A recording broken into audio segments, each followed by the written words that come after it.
Dear students, good morning.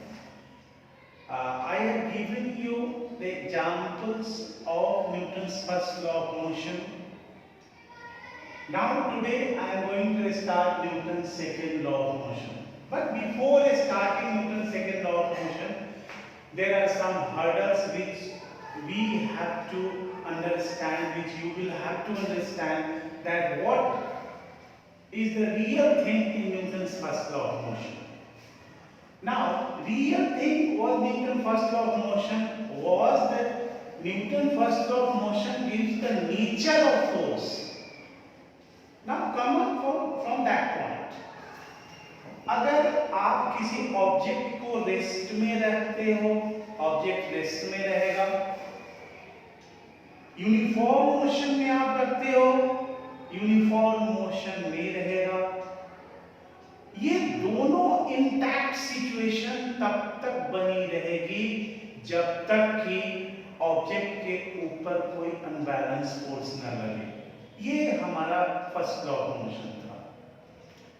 अब second law of motion के बारे में बहुत सारी बातें कही जाती हैं और उन सारी बातों को, सब चीज को एक एक करके पढ़ना है, बिकॉज जितना मैं जानता हूं कि सेकेंड लॉ ऑफ मोशन में अगर देखा जाए तो इस पूरे यूनिवर्स का एक एक पार्टिकल्स को डील किया जा सकता है।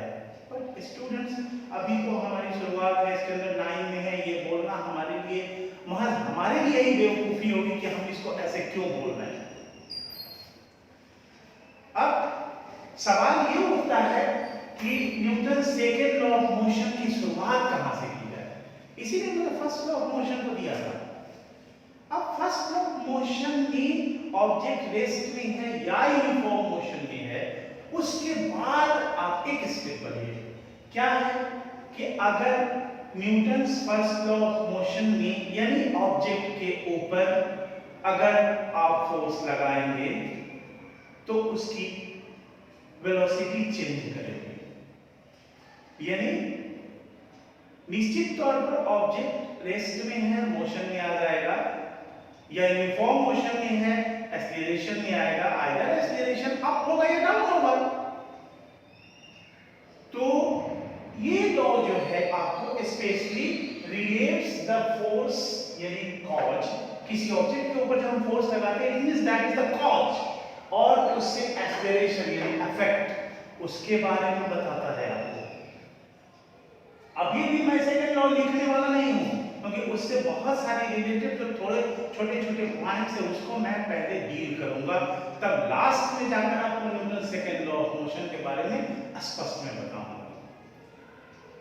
अब न्यूटन लॉ में, सेकंड लॉ में क्या है कि अगर ऑब्जेक्ट रेस्ट में है और उस पर फोर्स लगाए तो वेलोसिटी चेंज करेगी, ऑब्जेक्ट एक्सीलरेशन में आया तो वेलोसिटी कैसे चेंज करेगा, या तो उसका मैग्नीट्यूड चेंज कर जाए या उसका डायरेक्शन चेंज कर जाए या दोनों चेंज कर जाए। तो सबसे पहले बिल्डिंग ब्लॉक आप तैयार करिए कि Newton second law of motion से क्या क्या आप जानते हैं, क्या होता है। तो किसी को कोई ऐसे पूछे तो सिंपली आप उसका स्टेटमेंट मत बताना, सबसे पहले ये बताना कि Newton second law of motion gives the force and the acceleration produce in the body. इसके बारे में न्यूटन सेकंड लॉ है, तब इसके आगे स्टार्ट करना। अब आइए मैं आगे बढ़ता हूं आपको। But Newton second law of motion को जानने के लिए एक बीच में सबसे बड़ा हर्डल्स है, और मैं इसको हर्डल्स मानता हूं, लेकिन आप इसको देखो, उसका नाम है मोमेंटम। उसको पहले जान लो कि मोमेंटम एक्चुअली है क्या। बहुत इंपॉर्टेंट थिंग है ये, क्योंकि इसके बिना आप Newton second law of motion में या लॉज ऑफ मोशन में आप ये कदम आगे नहीं बढ़ोगे। अब आओ मोमेंटम के बारे में हम लोग डील करें। देखिए, मोमेंटम होता है कि the product of mass of a body and its velocity, means product of mass and velocity of a body is known as momentum. Definition हो गया। इसको डिनोट करते हैं p से, then p equal to mv। अब इसका unit अगर आप निकालोगे तो देखो मास का यूनिट जो है kg होगा, वेलोसिटी केजी मीटर पर सेकंड निकाल लो। अगर आप मास को ग्राम में डालते हो तो यहाँ क्या होगा कि सेंटीमीटर पर सेकंड अगर डालोगे तो ग्राम सीएम पर सेकंड, दोनों में से कुछ भी हो सकता है। हाँ, स्टैंडर्ड यूनिट की बात करो तो आप केजी मीटर पर सेकंड ही डालना। आप स्टैंडर्ड बन के चलो, आपके ऊपर कोई उंगली नहीं उठाएगा, कोई कुछ पूछेगा ही नहीं उसके ऊपर। अब ये कौन सा क्वांटिटी है ये भी जान लो, whether it is a scalar quantity or a vector quantity। तो आप देखो the product of mass and velocity, ये velocity आ रही है, it means this is a vector quantity, ये एक vector quantity है। अब इसके बारे में कुछ एग्जांपल्स आप तब एग्जांपल्स के को थोड़ा सा लोगे, उसके बाद और मैं बताऊंगा कि क्या चीज है, और वो एग्जांपल्स में ले रहा हूं। मोमेंटम एक्चुअली इतना बोल देने से काम नहीं चलेगा। जैसे देखो मैं एक एग्जांपल आपको दे रहा हूं, सिंपली एक छोटा सा स्टोन ले लो, हो सकता है खेल खेल में आप अपने दोस्त को उससे मारो थोड़ी दूर से 1 मीटर से, तो हो सकता है हल्का सा चोट लगे, या स्टोन को अपने पाम पर या किसी स्कीन पर ऐसे गिरा दो 1 मीटर से, थोड़ा सा चोट दूर से, तो क्या होगा, हल्का सा एक आपको फीलिंग्स होगी, कुछ खास नहीं। लेकिन अगर आप दूर से उसको फोर्सली 10 मीटर दूर से अगर वो मारेगा तो आपको चोट लगेगा। अब इन दोनों को समझ लो कि आखिर चोट लगा कैसे, क्यों लगा। देखो सेम ऑब्जेक्ट था, यानी सेम पीबल था, सेम स्टोन था, उसको हमने स्टोन पर ऐसे ऊपर से 1 मीटर दूर से डाला, कुछ नहीं हुआ, हमको सिर्फ अनुभव हुआ कि something touched in our skin. लेकिन दूर से अगर उतना ही मास का छोटा सा पीबल आपको किसी दोस्त ने मारा हो, चाहे वो दोस्ती में हो या दुश्मनी से हो, इट हार्डली मैटर्स, ये हमारा मैटर नहीं है, लेकिन आपको चोट लगा। क्यों चोट लगा? क्योंकि मास और उसमें ये जो किया वेलोसिटी, ये बड़ा इंपॉर्टेंट थिंग है। ये वेलोसिटी लग जाएगी तो ये बड़ी क्वांटिटी आएगी मोमेंटम। और भी मैं एग्जांपल्स दे रहा हूं आपको। सपोज कर लो एक छोटा सा आपके घर में एक बच्चा है, उसको आपने टॉय खरीद दिया और वो टॉय जो है वो करके स्टैंड करा हुआ है, उसको धीरे धीरे लेकर चलता है। जब थोड़ा दौड़ने लायक हुआ, थोड़ा दौड़ के चल रहा है, आप उसके अपोजिट जाकर के उसको रोक लिए, आपको चोट नहीं लगी। लेकिन जरा वही सोचो, वही बच्चा, आप ही का बच्चा, आपके घर का जो, वो जब बड़ा हो जाता है, बाइक साइकिल चलाने लगता है, और साइकिल से जब वो स्कूल गया और स्कूल से आ रहा है और थोड़ा फास्ट में है, आप चाहोगे ऑल ऑफ सडन रोकना, आप ही को प्रॉब्लम होगी। आप रोकोगे, मैं जानता हूं आप रोक लोगे, लेकिन आपको 1-2 कदम पीछे जाना पड़ेगा। यानी जो आप सोचे थे कि जिस जगह पर हम रोकेंगे उस जगह पर तो आप रोक नहीं पाए। इन सारे इंस्टेंसेस को ध्यान में रखते चलो, आखिर ऐसा हुआ क्यों, क्या कारण था। वो बच्चा साइकिल लेके रोल कर रहा था तो आप उसको रोक लिए, और जब साइकिल फास्टली चला के आ रहा था क्यों नहीं रोके, बिकॉज वही साइकिल था, उतना ही मास था, उसमें वेलोसिटी आ गई, मोमेंटम हो गया, हाई मोमेंटम हो गया, नहीं रुका। और रुका तो हम 1-2 स्टेप पीछे जाके, हम सोचे थे कि फिनिशिंग पॉइंट हमारा, हम डिटरमाइन थे कि हम यहीं पर रोक लेंगे, वहां पर नहीं रोक पाए। फिर अगला एग्जांपल लो, एक ट्रक है, हाँ, ट्रक पर सपोज कर लो कि ट्रक खड़ा है, या ट्रक मान लो ना 1 किलोमीटर प्रति घंटे की रफ्तार से रेंग रहा है, एकदम दिमाग में ध्यान से सुनो, और आप खड़े 1 किलोमीटर प्रति घंटा, यानी 1 घंटा में 1 किलोमीटर चलेगा। इसका क्या मतलब है, बहुत स्लो है बाबू, बहुत स्लो है, और उसके सामने भी खड़े हो जाओ, आपके बॉडी में थोड़ा हीट भी करेगा, कुछ नहीं होगा, और आप फट जाओगे कि ट्रक है। देखो वही मास है, उतना ही मास है ट्रक का, लेकिन 1 किलोमीटर प्रति घंटे की रफ्तार से चल रहा है, आपको कोई नुकसान नहीं हुआ, कुछ भी नहीं हुआ। लेकिन अगर वही ट्रक 30 किलोमीटर या 40 किलोमीटर पर आवर के स्पीड से आओ, रोड पर आप खड़े रहो, क्या हाल होगा। भगवान न करे कि किसी के साथ ऐसा हो। आप जरा ये बताओ कि क्यों ऐसा हुआ। अगर कोई उसके सामने रहेगा तो क्रश कर देगा, एक्सीडेंट हो जाएगी, ये आप भी मानते हो, क्यों? ट्रक का तो मास उतना ही था ना, लेकिन उसके साथ जो वेलोसिटी जुड़ गया, जो स्पीड में आया, जो इसकी वेलोसिटी थी वो 40 किलोमीटर पर आवर हो गई, तो क्या हो गया? वो डैमेजफुल सिचुएशन में चला गया, एक्सीडेंट हुआ, कोई गुजर नहीं सकता है। ऐसा आए दिनों होता है, हम सभी देखते भी हैं, न्यूज में भी सुनते हैं। तो ये मोमेंटम बड़ा खतरनाक चीज है। तीसरा एक और एग्जांपल मैं देता हूं। स्टूडेंट्स, आप बरसात के दिनों में या किसी दिनों में कभी आपने सुना है या देखा होगा कि आसमान से ओले पड़ रहे हैं, जिसको सिंपल विलेजर्स लैंग्वेज में पत्थर पड़ना बोलते हैं, बर्फ गिर रहा है। अब उस बर्फ के बारे में बताओ, उस पर भी मैं छोटा एग्जांपल दे रहा हूं। वो मान लिया जाए कि 10 ग्राम या 20 ग्राम का छोटा सा बर्फ का टुकड़ा है। आप कहोगे कि उस बर्फ के टुकड़ा से कुछ नहीं होगा। बेटा, बर्फ के टुकड़ा से बहुत कुछ होगा।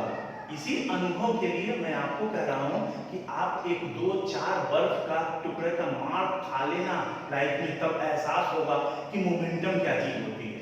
20 ग्राम 30 ग्राम बर्फ का एक टुकड़ा लेकर अपने हाथ पर रखो ना, कुछ नहीं होगा।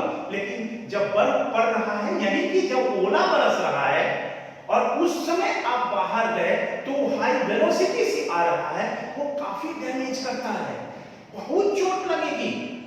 मैं भी नहीं मानता था, और जब मैंने इस चीज को देखा, अनुभव किया, तो मैं समझ गया इन दोनों में क्या डिफरेंस है। आखिर उस एक सिंपल 50 ग्राम बर्फ का टुकड़ा हमें कुछ नहीं कर सका, लेकिन ऊपर से जो बर्फ गिर रही है, यानी जो बर्फ की बारिश हो रही है, उसमें क्या होगा कि मोमेंटम था, वेलोसिटी थी, मोमेंटम हो गया, बहुत डैमेज किया।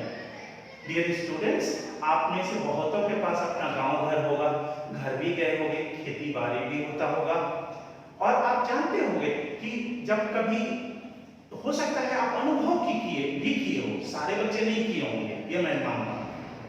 तो ये स्थिति होती है कि जब बर्फ पड़ता है, यानी जब ओले की बारिश होती है, उस वक्त ये सिचुएशंस होता है कि अगर पेड़ पौधा सब है ना, छोटा छोटा या कैसा भी पेड़ पौधा हो, कैसा भी, उसके पूरे पत्ते को बर्फ झाड़ देता है, बिकॉज हाई मोमेंटम से आता है। अब एक और हार्ट टचिंग और बहुत सुंदर एग्जांपल देता हूं, फिर आप मोमेंटम को समझ लेना। मान लो एक बुलेट का अर्थ है गोली, यानी बंदूक की गोली, पिस्टल की गोली या राइफल की गोली, AK-47 की गोली, AK-56 की गोली आप ले लो और उसको सिर्फ क्या करो, यहां से, मैं पुराना बात कर रहा हूं, इस स्किन पर कह रहा हूं गिराने के लिए, कुछ नहीं होगा। लेकिन अगर उसी को पिस्टल से या AK-47 से फायर किया जाए, तो एक आदमी की जान भी जा सकती है, जाती ही है। क्यों ऐसा होता है? क्योंकि मोमेंटम, जब उस ऑब्जेक्ट में, सेम मास के ऑब्जेक्ट में वेलोसिटी आएगी, ज्यादा वेलोसिटी होगा, वो हाई मोमेंटम प्रोड्यूस करेगा, और उसी मोमेंटम के कारण ये इफेक्ट होगा। डियर स्टूडेंट्स, मैंने यहां लिखा है इस जगह, इतने को आप कोट करके रखो। Momentum has several effects with mass and also with velocity. Standard 9 के लिए ये बहुत अच्छा लैंग्वेज है, मैंने कहीं और से नहीं लिया है, इसी वर्मा की बुक से निकाला है। Has several effects with mass and velocity, लेकिन but it's effects are controlled by mv। Several effects को आपको 9 में नहीं पढ़ना है, बहुत भयानक इफेक्ट्स है, क्योंकि Newton second law of motion में ये इफेक्ट्स जब जुड़ जाता है, तो Newton second law of motion अपने आप में बहुत महान बन जाता है। लेकिन इसको हम लोग सिर्फ यहां 9 में mv तक स्पष्ट करके रोक करके रखे हैं, यानी the product of mass and velocity, यानी मोमेंटम। सिंपली हम मोमेंटम के बारे में जान रहे हैं। आज मैंने इन सबसे रिलेटेड आपको कुछ एग्जांपल्स दिया। अब बहुत इंपॉर्टेंट एक फिगर में दे रहा हूं, 1-2 मिनट में, तब मैं लॉ के पास जाऊंगा और तब मैं लॉ को डील करके आपको बता दूंगा। और वो चीज है कि आप इसको यहां से देखो, हाँ। और ये क्या है कि मैंने एक हॉरिजॉन्टल प्लेन बनाया, हॉरिजॉन्टल प्लेन पर एक ऑब्जेक्ट को मैंने रखा, ऑब्जेक्ट का मास m है, उसके ऊपर मैंने फोर्स लगा दिया, हाँ, फोर्स लगा दिया, ऑब्जेक्ट मूव किया, और उसकी इनिशियल वेलोसिटी u थी। तो आप अभी पढ़े हो ना कि the product of mass and velocity is momentum, तो इसका इनिशियल मोमेंटम क्या होगा, उसको मैंने माना p1, तो मास m and initial velocity u था, मैंने माना है, इसलिए mu हो गया। कुछ देर के बाद ये ऑब्जेक्ट जो है वो after some time t1 t2 that is velocity v हो गई, तो यहाँ मोमेंटम हमारा हो गया p2 माने final momentum m that is v, ये p2 हुआ।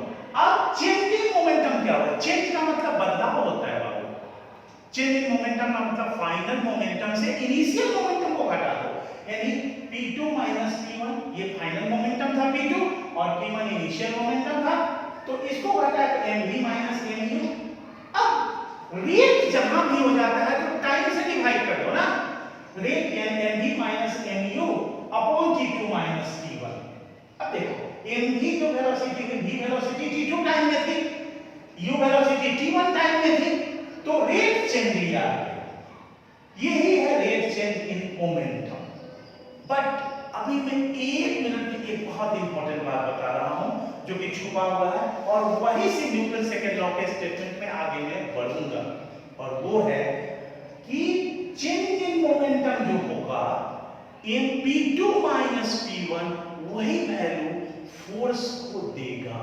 कैसे देगा जरा सोचो, मैं फिर एक एग्जांपल पढ़ाता हूं, और वो एग्जांपल है कि इनिशियल मोमेंटम अगर है हमारे पास, सपोज करो कि 50 ग्राम के एक पीबल से हमने हाथ पर ऐसे 1 मीटर से हिट किया, ठीक है, और उसी पीबल से हमने फोर्सली हिट किया, तो एक इनिशियल मोमेंटम आया और दूसरा फाइनल मोमेंटम आया।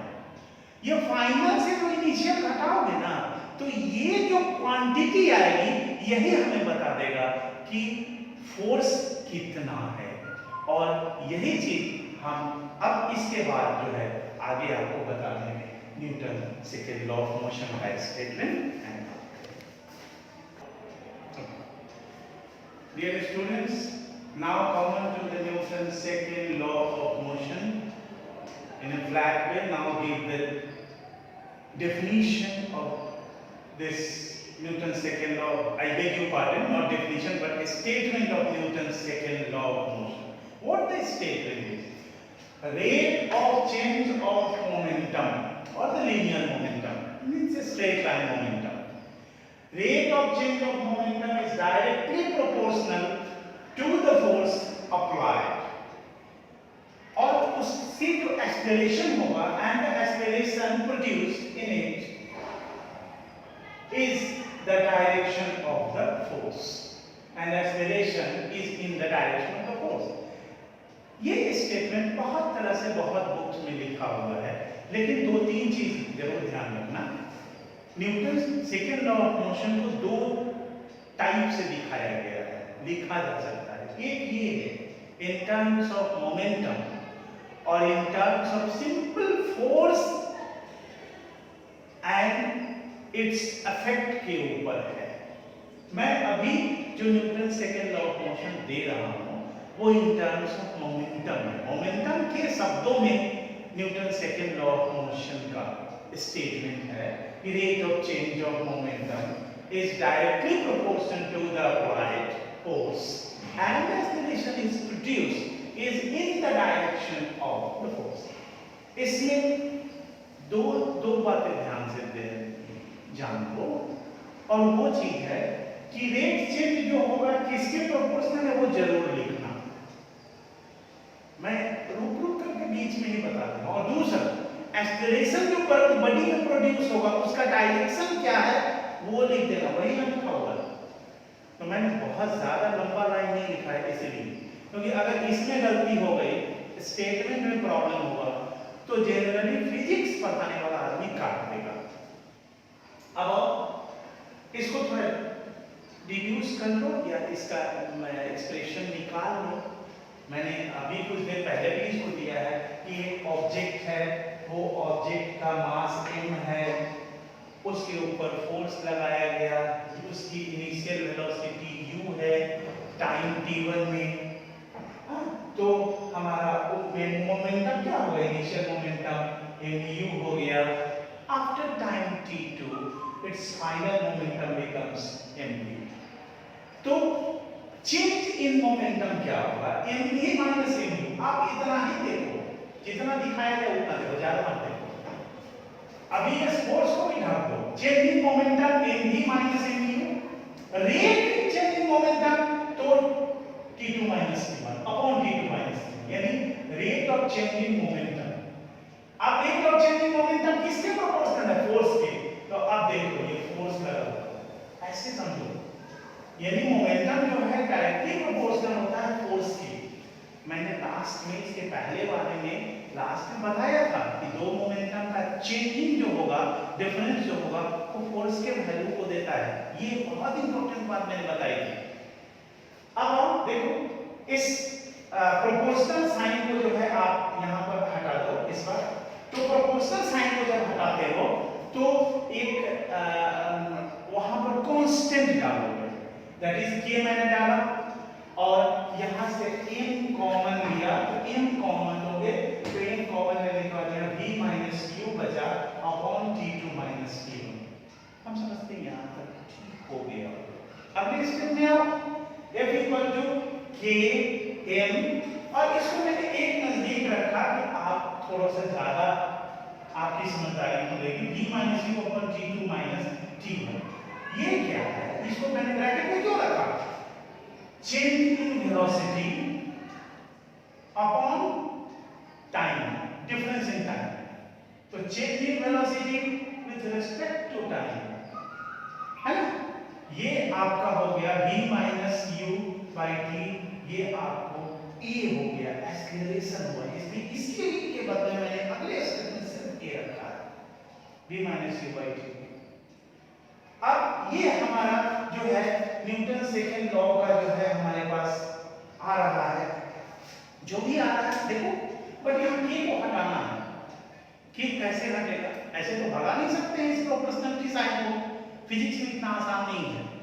किसी न किसी वैल्यू को रख के तब उसको एलिमिनेट करना, कहीं भी पूरे फिजिक्स में जो भी रूल लिखा है, लिया गया है, उसमें कोई भी कांस्टेंट आया है, चाहे वो आइंस्टीन फॉर्मेशन में क्यों नहीं हो, वर्क फंक्शन में आप क्यों नहीं जाओ, आगे की क्लास की मैं बात कर रहा हूं, वहां भी उसको बहुत अच्छे तरीके से हटाया जाएगा, आप यूं नहीं भगा दोगे।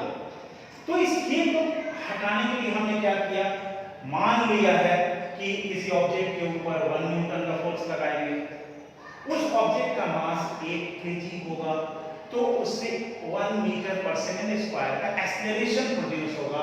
तो इसमें वैल्यू जब आप लोगे 1 1 1 तो k बराबर 1 आ जाएगा। अब आप आएगा क्या, इस वैल्यू को यहां रिप्लेस कर दो, k का वैल्यू 1 डाल दो, F इक्वल टू ma। यही है आपको फोर्स का जो है वो फार्मूला, हां, या फोर्स का जो न्यूमेरिकल फार्मूला। यहां पर एक बात और बता दूं, Newton second law of motion से क्या आता है। एक शुरू में मैंने लिखा था कि Newton second law of motion से फोर्स और उसका एक्सेलरेशन, कॉज और इफेक्ट आता है। दूसरा ये भी कह सकते हो, Newton second law of motion gives the numerical value of the force. Numerical value है फोर्स का, that is magnitude of the force means F equal to ma, ये फार्मूला देता है। अब आप क्या करो कि इसका यूनिट होता है 1, हम लोग पहले भी पढ़े हैं लेकिन अभी रिकैप कर दे रहे हैं, और 1 न्यूटन का डेफिनेशन निकालो जो मैंने लास्ट में लिखा है। If a force acting on a body of mass 1 kg produces an acceleration of 1 meter per second square in it, the force is called 1 Newton। ये है हमारा Newton second law of motion.